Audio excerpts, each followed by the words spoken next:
3 Yohanes 1 ayat yang kedua kita berkata, Saudara kekasih, aku berdoa semoga engkau berkelimpahan dan sehat-sehat saja dalam segala sesuatu, sama seperti jiwamu juga berkelimpahan. Kita sudah belajar apa yang Alkitab katakan, dan saya mau mengulang lagi satu ayat ini sebagai dasar kita pada hari ini.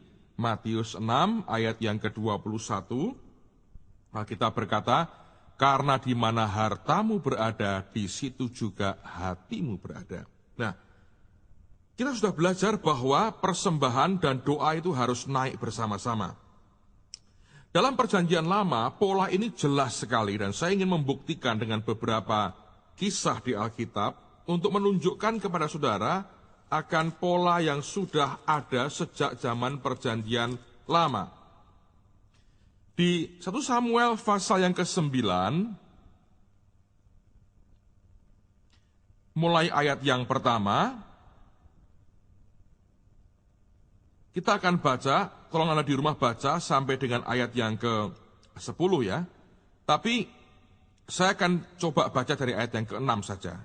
Diceritakan, ini tentang Saul ya, ayahnya kehilangan keledai betinanya, lalu ayahnya menyuruh Saul untuk mencari. Mereka mencoba lebih gagal, lalu kemudian akan pulang sebetulnya. Tapi rupanya abdinya berkata begini kepada Saul di ayat yang ke-6. Tetapi orang ini berkata kepadanya, tunggu, di kota ini ada seorang abdi Allah, seorang yang terhormat. Segala yang dikatakannya pasti terjadi. Marilah kita pergi ke sana sekarang juga. Mungkin ia dapat memberitahukan kepada kita tentang perjalanan yang kita tempuh ini. Jawab Saul kepada bujangnya itu, tetapi kalau kita pergi, apakah yang kita bawa kepada orang itu? Sebab roti di kantong kita telah habis dan tidak ada pemberian untuk dibawa kepada abdi Allah itu. Apakah yang ada pada kita? Jawab bujang itu kepada Saul, masih ada padaku 1/4 shikal perak. Itu dapat aku berikan kepada abdi Allah itu. Maka ia akan memberitahukan kepada kita tentang perjalanan kita. Nah, saudara sekalian, Saul itu akan mengunjungi akan Samuel sebetulnya, dan dia mau minta tolong supaya Samuel memberitahu ke dia di mana keledainya. Tapi ketika akan dibawa ke Nabi Samuel, pertanyaan Saul adalah begini, kita mesti bawa apa? Ya, dia berkata, apakah yang kita bawa kepada orang itu?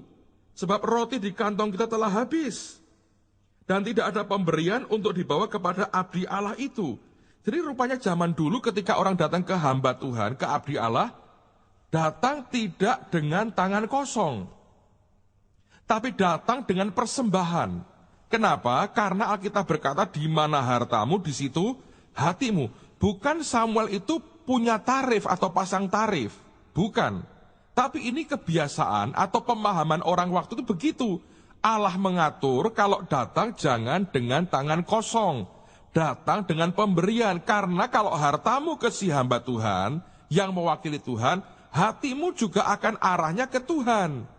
Nah, itu akan membuat pertolongan Tuhan akan dialirkan dalam kehidupan kita. Lihat, Saul bertanya, kita mesti bawa apa? Kita memberi apa? Karena rupanya memang harus memberi. Nah, lihat ayat berikutnya dikatakan, ayat 9, dahulu di antara orang apabila seorang pergi menanyakan petunjuk Allah, ia berkata begini, mari kita pergi kepada pelihat. Sebab nabi yang sekarang ini disebutkan dahulu pelihat. Kemudian berkatalah Saul kepada bujangnya itu. Jadi bujangnya berkata, aku masih punya 1/4 shikal perak. Berikan ke dia. Dikatakan oleh Saul, pikiranmu itu baik. Mari kita pergi. Maka pergilah mereka ke kota, ke tempat abdi Allah itu. Jadi Saul mengerti prinsipnya. Datang ke hamba Tuhan, datang ke abdi Allah, jangan dengan tangan kosong. Bawa sesuatu. Kenapa? Bukan karena abdi Allah minta bayaran. Tapi karena hukum Allah berkata, di mana hartamu berada, di situ hatimu berada. Nah, lihat sekarang contoh tentang seorang raja yang Alkitab katakan sebagai raja yang kafir. Tapi orang ini pun ngerti akan prinsip yang sama. Coba lihat dalam 2 Raja-Raja pasal yang ke-8, ayat yang ke-7 mulai. 2 Raja-Raja 8, ayat yang ke-7. Saya seringkali berkata, setiap kali saya baca ayat ini, terus terang ada perasaan malu di hati saya. Karena seringkali orang kafir bisa berbuat lebih baik daripada orang yang mengaku dirinya mengenal kebenaran. 2 Raja-Raja 8, lihat pada ayat yang ke-7. Elisa masuk ke Damsyik dan pada waktu itu Ben-Hadad Raja Aram sedang sakit. Ini lihat, ini raja orang kafir, ini raja Aram, bukan raja Israel. Ketika dikabarkan kepada raja, sudah datang abdi Allah itu kemari, berkatalah ia kepada Hazael, ambillah persembahan, lalu apa? Pergilah menyongsong abdi Allah itu dan mintalah petunjuk Tuhan dengan perantaranya, sembuhkah aku dari penyakit ini? Aneh nih perintahnya. Perintah pertama ketika dengar nabinya datang berkata, ambillah persembahan, lalu pergi menyongsong abdi Allah itu dan minta petunjuk. Ben-Hadad tahu sebelum dia atau ketika dia mau menghadap kepada hamba Tuhan, jangan dengan tangan kosong. Ayat 9. Lalu pergilah Hazael menyongsong dia. Diambilnyalah persembahan berupa, perhatikan, segala barang yang indah-indah dari Damsyik, sebanyak muatan 40 ekor onta. Luar biasa ini. Ini jumlah besar sekali. 40 onta, sebanyak muatan 40 ekor onta. Sudah sampai, tampillah ia ke depan. Elisa berkata, anakmu Ben-Hadad Raja Aram menyuruh aku menanyakan kepadamu, apakah aku akan sembuh dari penyakit ini? Jawab Elisa kepadanya, pergilah katakanlah, pastilah engkau sembuh, namun demikian, Tuhan telah memperlihatkan kepadamu bahwa ia pasti mati dibunuh. Nah, perhatikan saudara sekalian, ini contoh yang kadang-kadang membuat kita malu. Raja kafir tahu bagaimana memberi. Ketika menghadap Nabi, dia berkata, ambil persembahan, songsong dia. Berapa banyak di antara kita orang-orang percaya yang tidak tahu sama sekali untuk memberi. Kenapa? Karena hati kita itu di dalam diri sendiri. Makanya harta kita kembalinya ke kita terus. Selama harta kita itu bermuara atau akhirnya berujung kembali ke kita, tidak mungkin hati kita akan sampai kepada Tuhan. Karena Alkitab berkata, di mana hartamu berada, di situ hatimu. Saul tahu, datang ke hamba Tuhan, tidak boleh dengan tangan kosong. Ben-Hadad Raja kafir juga tahu, datang ke hambanya, datang ke Tuhan, jangan dengan tangan kosong. Kenapa? Karena dia mau menunjukkan bahwa hatinya juga tertuju kepada kepada Allah sejalan dengan persembahannya yang datang kepada Tuhan. Nah, ada kisah lain lagi yang menarik. Bagaimana Pak dengan Naaman? Lihat 2 Raja-Raja pasal yang ke-5. Saya bacakan mulai ayat yang pertama dulu sampai ayat yang ke-5. 2 Raja-Raja 5, lihat mulai ayat yang pertama. Naaman panglima Raja Aram adalah seorang terpandang di hadapan tuannya dan sangat disayangi. Sebab oleh dia Tuhan telah memberikan kemenangan kepada orang Aram. Tetapi orang itu seorang pahlawan tentara sakit kusta. Orang Aram pernah keluar bergerombolan dan membawa tertawan seorang anak perempuan dari negeri Israel yang menjadi pelayan pada istri Naaman. Berkatalah gadis itu kepada nyonyanya, sekiranya tuanku menghadap nabi yang di Samaria itu, maka tentulah nabi itu akan menyembuhkan dia dari penyakitnya.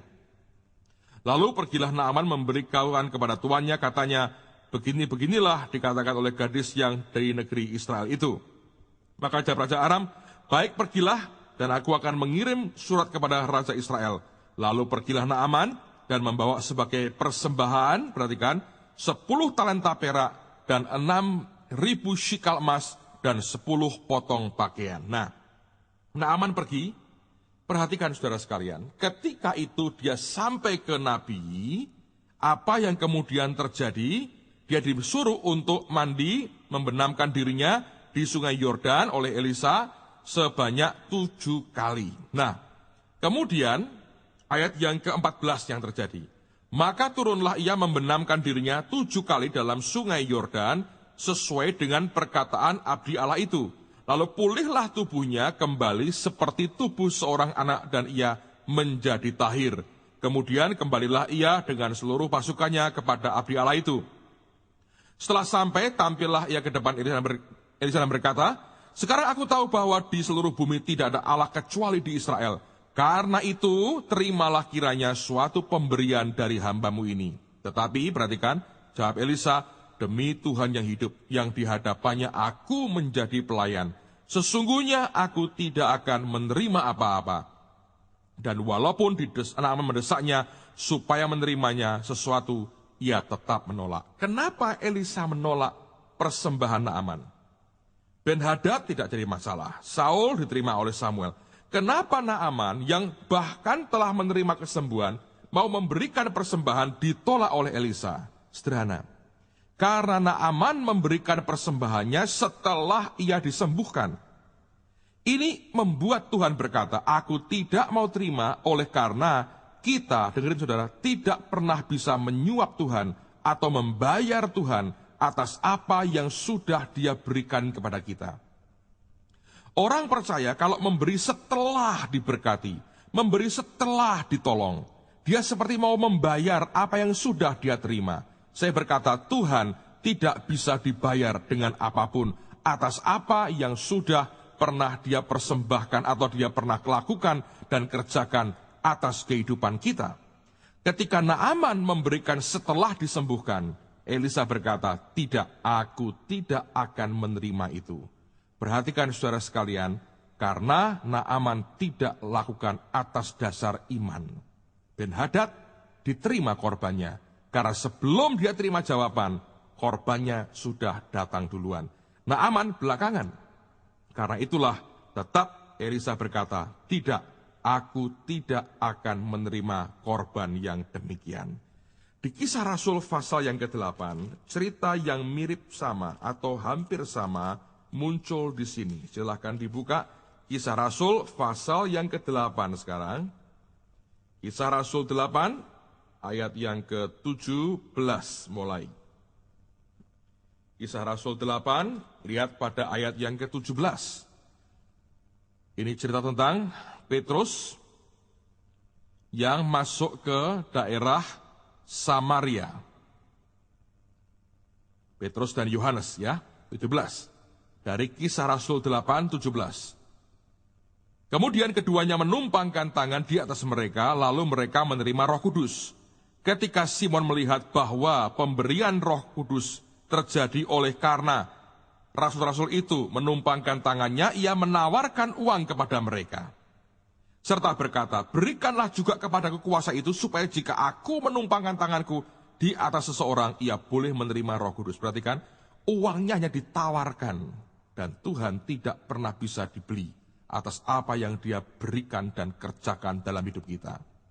Lihat, tapi Petrus berkata kepadanya, binasalah kiranya uangmu itu bersama-sama dengan engkau, karena engkau menyangka bahwa engkau dapat membeli karunia Allah dengan uang. Ingat, Tuhan tidak bisa dibeli. Apa yang Dia berikan tidak pernah bisa dibeli. Kesalahan Simon adalah, lihat berikutnya, tidak ada bagian atau hakmu dalam perkara ini, sebab hatimu tidak lurus di hadapan Allah. Jadi bertobatlah dari kejahatanmu ini, dan berdoalah kepada Tuhan supaya Ia mengampuni niat hatimu.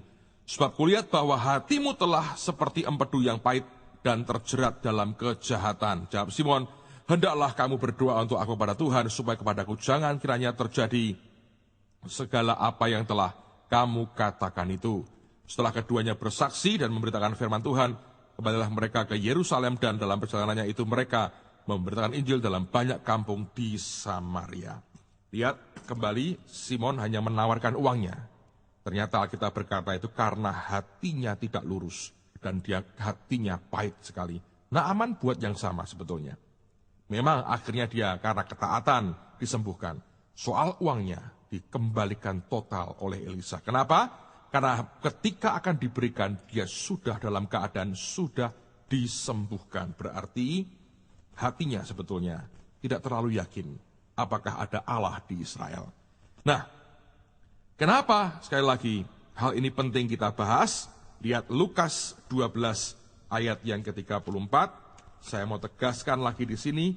Lukas pasal yang ke-12 ayat yang ke-34 berkata, karena di mana hartamu berada, di situ juga hatimu berada. Saya ulang lagi, karena di mana hartamu berada, di situ juga hatimu berada. Datang ke Tuhan, jangan dengan tangan kosong. Karena korban saudara itu membuat arah hatimu menuju kepada Tuhan. Naaman ditolak, Simon ditolak, oleh karena mereka membeli dengan uang mereka apa yang sudah Tuhan berikan kepada mereka. Dan apapun yang sudah Tuhan berikan, kita tidak akan pernah bisa membayarnya. Lihat sekarang Amsal 4 ayat yang ke-23. Amsal 4 ayat yang ke-23, Alkitab berkata dengan jelas, jagalah hatimu dengan segala kewaspadaan, karena dari situlah terpancar kehidupan. Nah, bagaimana menjaga hati? Menjaga hati tentunya dengan cara terus berikan korban, penyembahan dengan harta kita kepada Allah. Semakin banyak korban kita kepada Tuhan, semakin hati kita akan berpaut ke Dia. Semakin precious, semakin berharga yang kita persembahkan, semakin hati kita tertuju ke Dia. Semakin kikir kita, semakin kita simpan untuk diri sendiri, maka hatimu akan tertuju kepada dirimu sendiri.